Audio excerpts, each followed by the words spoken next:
Godina Arsii godina baay'ee potenshaala guddaa qabu. Godina misoomaan beekamu akka waliigalaatitti qamadiin, garbuun, baaqelli oomishoonni gurguddaa ta'an biyya kana nyaachisan bal'aan isaanii godina Arsii keessaa bahanii jechuudha. Kanaaf xiyyeeffannaa guddaa kenninee bara darbe kana gannaan lafa hektaara miliyoona tokkotti siqu qotuun dandamee jira. Kanarrallee oomishoonni gurguddaa ta'e argamee jira jechuudha.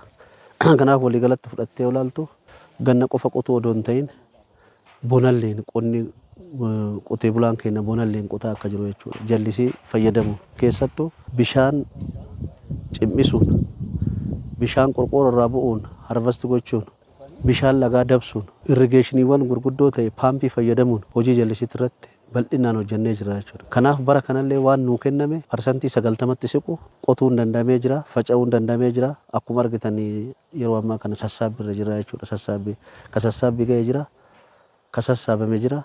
Kana xiyyeeffannaa kennee itti deemuun barbaachisaa ta'e hojii guddaa hojjetaa jira jechuudha. Kana wajjin sirriitti ilaalamuu kan qabu qotee bulaan Arsii qamadii oomishe kana warshaa dhiyeessuu qofa osoo hin ta'in waan oomishe kana proses gochuu eegalee jira jechuudha.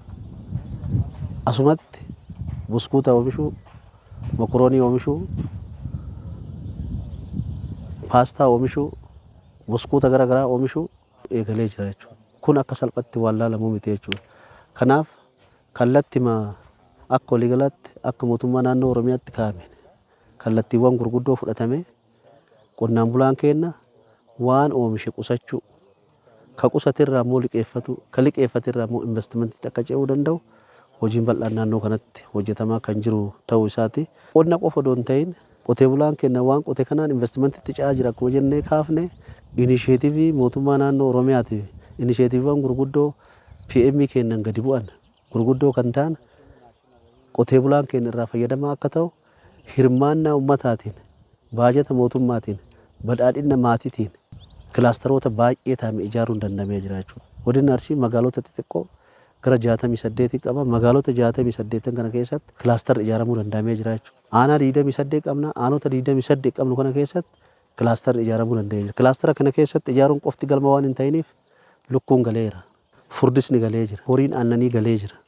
Kanarraa ka'amee jiruuf jireenyi qonnaan bulaa keenyaa gama jijjiiramutti dhufee jira jechuudha. Misooma magaalaa kana keessatti hojii hojjetameen badhaadhina maatii mirkaneessuutti galamee jira jechuudha. Kanaaf galmoota gurguddoo akka biyyatti taasisan milkeessuuf immoo karoora kennan xiyyeeffannaatti kennee baay'inaan hojjenna kan jenne, qulqullinaan hojjenna kan jenne, yeroon hojjenna kan jenne, sona itti daballa kan jenne akkuma reefu kaafne sanitti karoora kaannisaniin hojiin kun hojjetamaa jira jechuudha. Kana keessatti wabii nyaataa mirkaneessu. Irra caalaa immoo qamadiin biyya alaatii gala. Qamadiin biyya alaatii safarama. Qamadii biyya alaatii galu. Qamadii biyya alaatii safaramu kana hambisuun gargaartummaa jalaa bahuun, kadhaa jalaa bahuun, harka namaa eeggatu jalaa bahuun, qamadii daanoo nyaate hambisuu fi qamadii biyya keessatti oomishnee alatti akka ergamu gochuu wajjin hojii bal'aadhaa kan hojjetame jechuudha. Irra caalaa garuu kaayyoon mootummaa keenyaa fi nus qabannee deemaa kan jirru carraan hojii akka uumamudha. Kanaaf aannan irratti ka gurmaa'ee jira, lukkuu irratti ka gurmaa'ee jira, saawwan aannaniitti irratti ka gurmaa'ee jira, beelladaa fi bu'aa beelladaati irratti ka gurmaa'ee jira. Isa kanaan dargaggeessi tiraaktarii bitatee jira. Isa kanaan loon bitee furdisuu irratti, isa kanaan saawwan aannanii bitee, hoolaa bitee, lukkuu bitee liqii fudhate kanaan sheediiwwan ijaaraman kana keessatti galee dargaggeessi baay'een fayyadamaa ta'ee jira.